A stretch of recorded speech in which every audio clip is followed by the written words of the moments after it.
Hi, thanks for joining me. I'm Keith, and this is Attack from Down Under. So yeah, Annihilator, the band Annihilator, a Canadian band. Annihilator is one of the big four of Canadian metal. You could say, together with the band Sacrifice, Voivod, and Razor. So Jeff Waters has been the leader of the band over many years. Many lineup changes with this band, but Jeff produces a lot of the albums. He plays guitar, really good guitar player, and does some of the vocals from time to time. So the band's albums, they came out after this monumental album by Metallica and Justice for All. Great album, one of my favourite albums of all time. Came out in '88. Just full of heavy stuff, riffs. You got the melody in there as well, but just really technical stuff.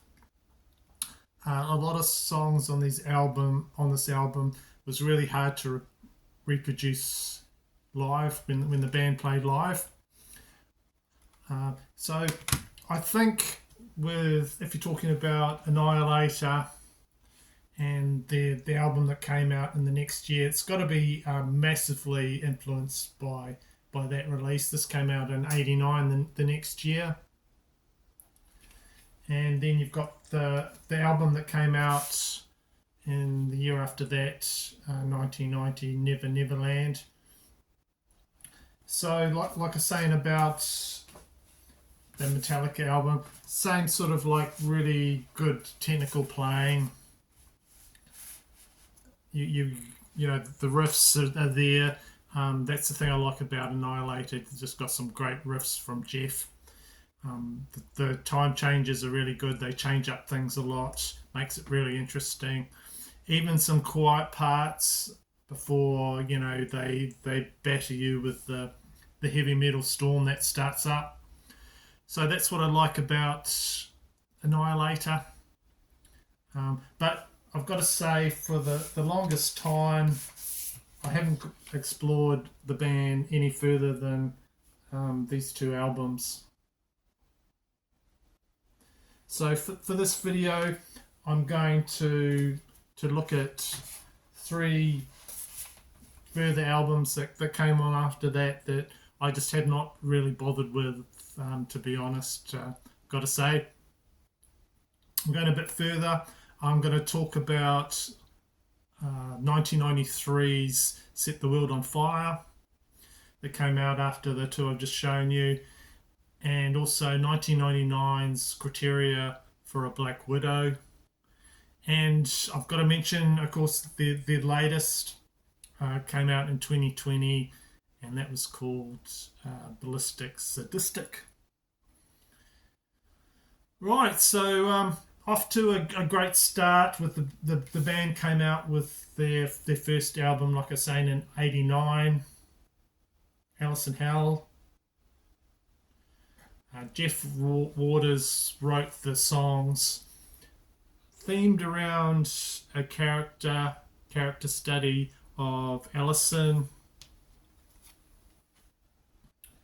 Allison sort of has nightmare dreams, and is locked away because of it. A theme that runs all the way through Annihilator albums of kind of obscure mental illnesses and things. And she's, like I say, she's locked away.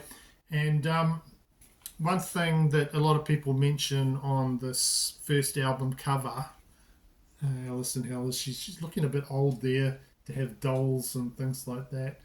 But my take on this cover is that that's her as a young child having nightmares, and then she grows up with the same sort of nightmares on there.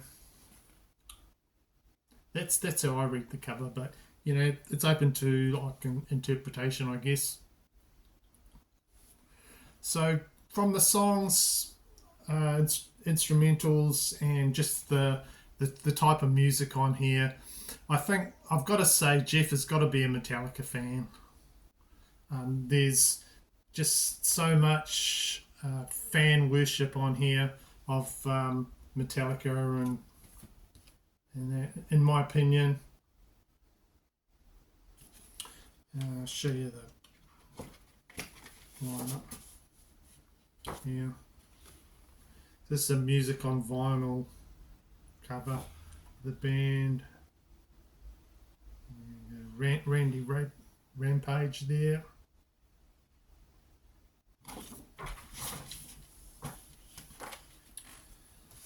So all my albums I have of Annihilator on the represses from Music on Vinyl.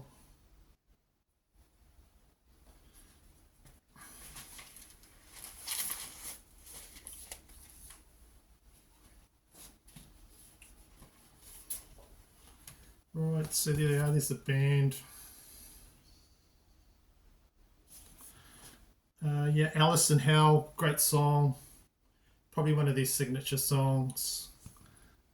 Burn like a buzzsaw blade. That snarling vocals on there from Randy Rampage. Yeah, he gives his own spin to the songs.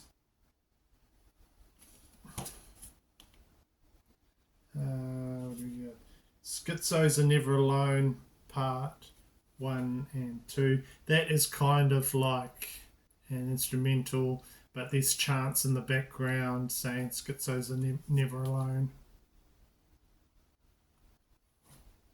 So yeah, great start off with the band, with this album. I like this album, but when I do play this, I think this has got to be my favourite Annihilator album. But then I play the next one,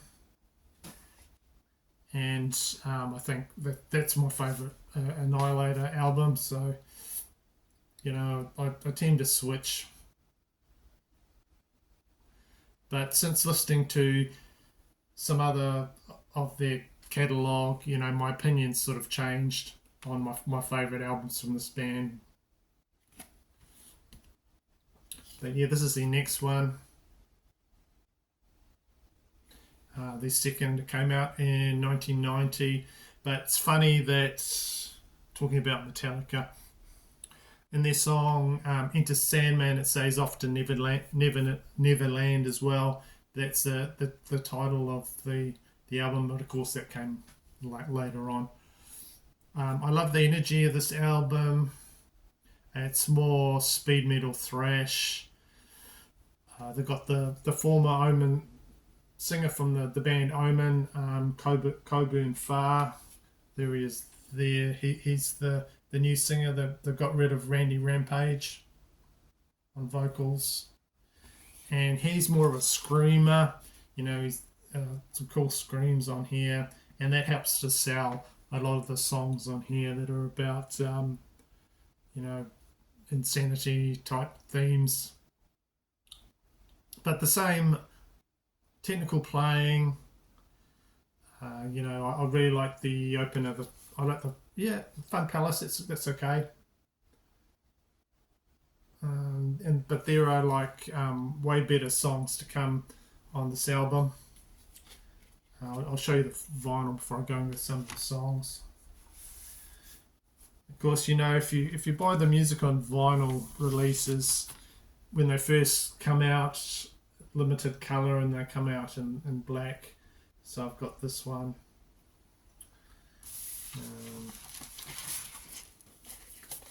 Do I need to tell you the number on the back? Yeah, it's a numbered one. There, probably not. But yeah, Jeff explains some of the songs. There's a nice little insert that comes with this album here.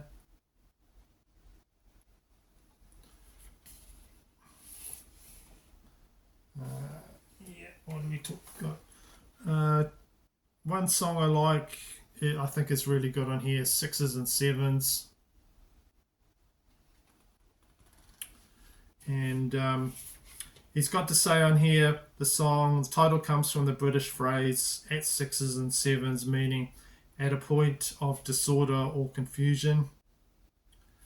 Just describes a period in my life where everything was in confusion without direction, and giving up was the easy way out. The moral of the story, everything works out in the end if you really want it to. But yeah, cool song that.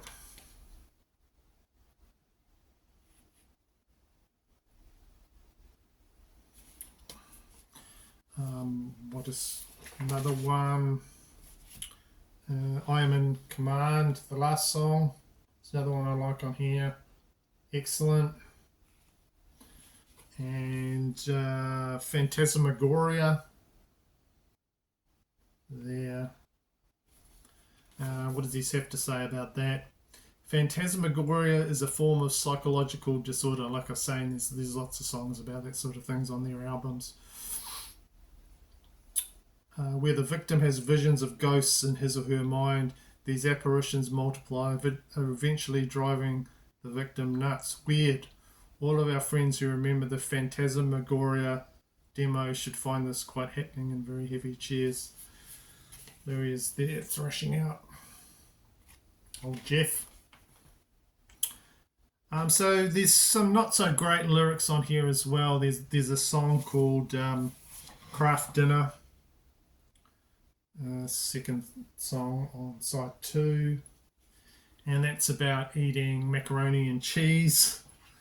Apparently the guys just about lived on it when they're trying to save up enough money for studio time on this album. But yeah, all in all, a great album.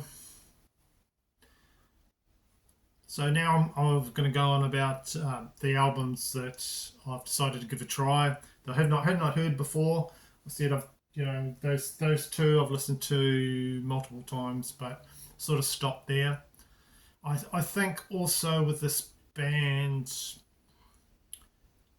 that one of the things that kind of maybe held them back a bit was, especially early on, was that they were plagued by an ever-changing lineup.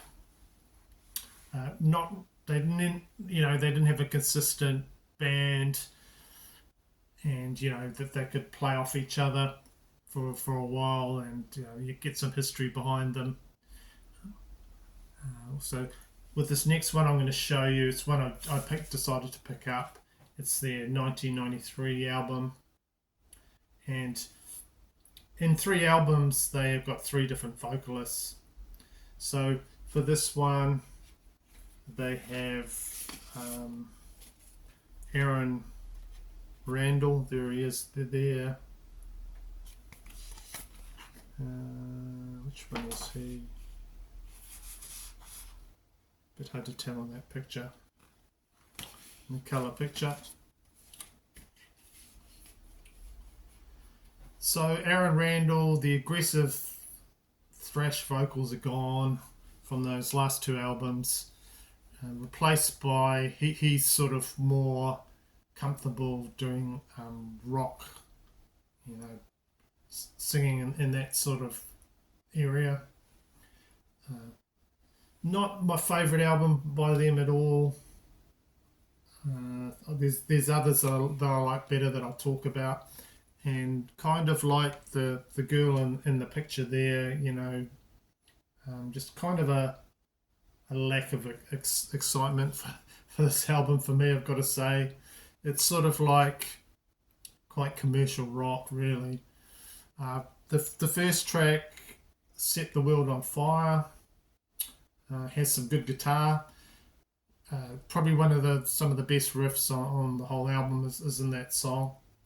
Just needs more speed for me. I like the thrashier, speedier metal type thing.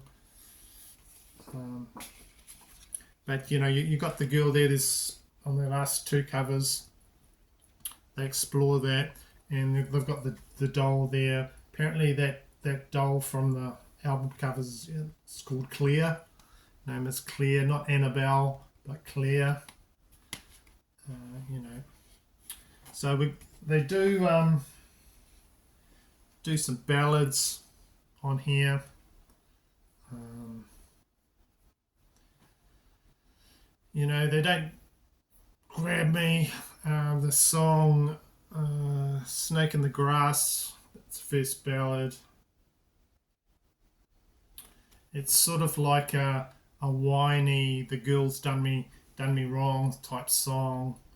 You know, if that person was saying that sort of stuff to me, if they're a friend or something, I'd say, get over it. There's plenty more fish in the sea, and for God's sake, you're a rock musician. You can get any. I'm sure there's plenty of women out there that'll, you know.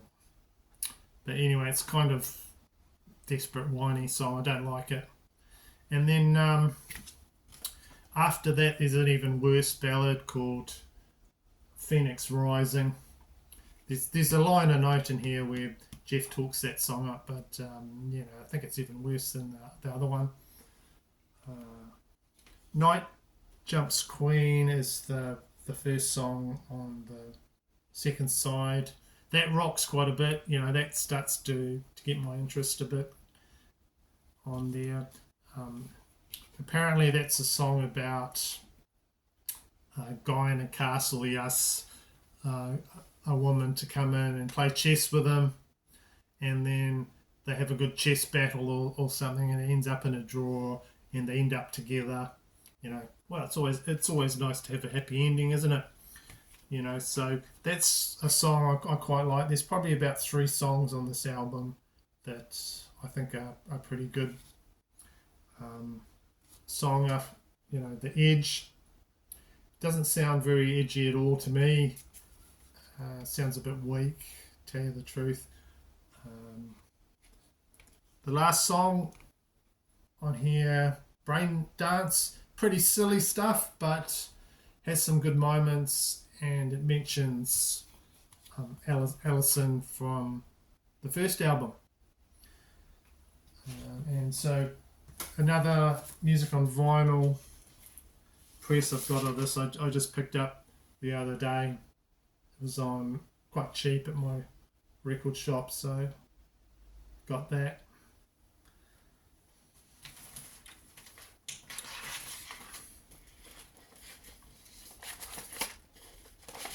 So the next ones I'm going to show you, I don't actually have a physical copy of, but I'm going to talk about them anyway.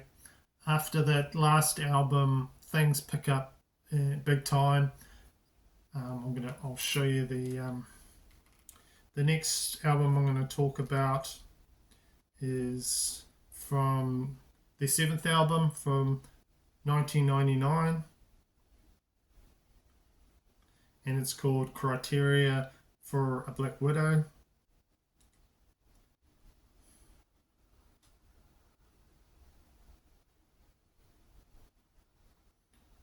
If I can get it to go.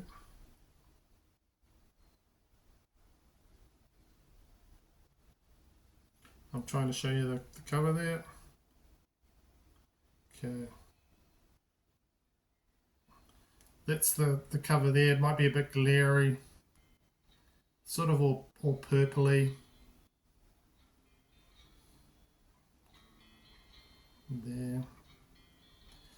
But it's got a similar themed woman on the front. Lots of the Clear dolls in the background. Crazy dolls. And this album reunites the Alice from Hell era lineup, but you don't have the bass player on this album. The bass player Wayne Darley, he's replaced. He didn't want to come back for this album. So you've got a guy called Russ Berquist. Songs I like on here are Back to the Palace. That's sort of harking back to the Fun Palace song on Never Neverland.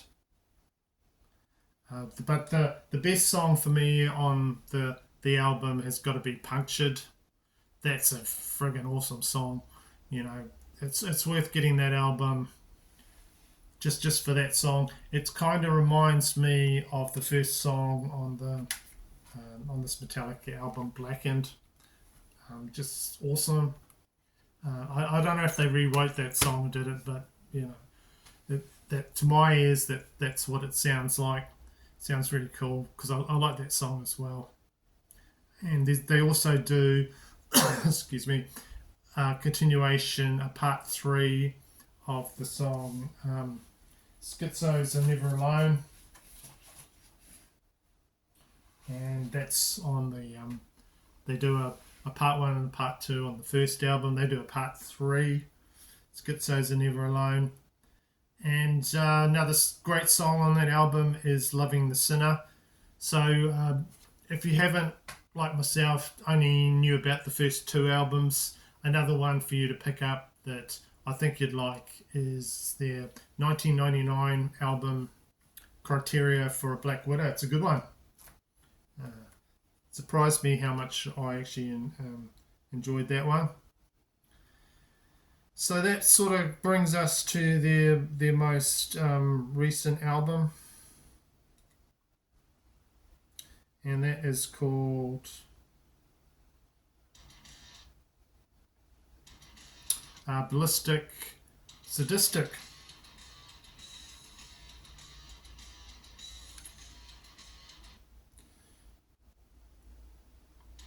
If I can find the cover, I'll show it to you. There we go. There it is there. Oh. Ballistic Sadistic. This came out in 2020. Quite a dark cover. You probably can't see it too well. But that came out, I was saying, in 2020.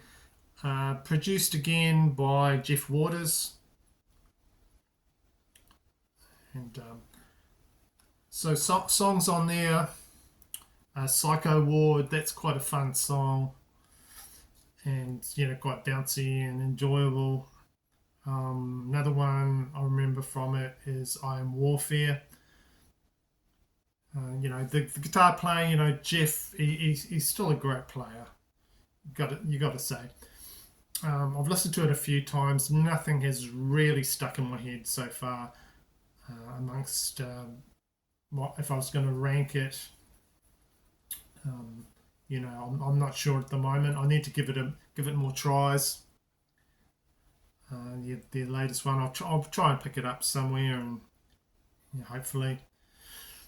So it just needs more listens. So yeah, that's it. That's my run through of Annihilator. Are they Canada's Metallica? I've got to say, there's a lot of fan worship there, a lot of stuff I can hear that's you know, similar to Metallica. What do you think? Do you think the same as me? And what do you think about this band? You know, you can just put your thoughts down there. Am I completely off what I'm saying? You know, just make your opinion there. Thanks for watching, and thanks all you guys who, you know, like and subscribe.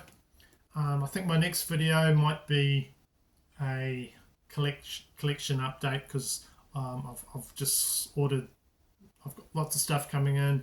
I've got at least 4 or 5 things coming in the next day or two. So once again, thanks for watching. I really appreciate it. And you guys have a really good one. And I'll see you next time.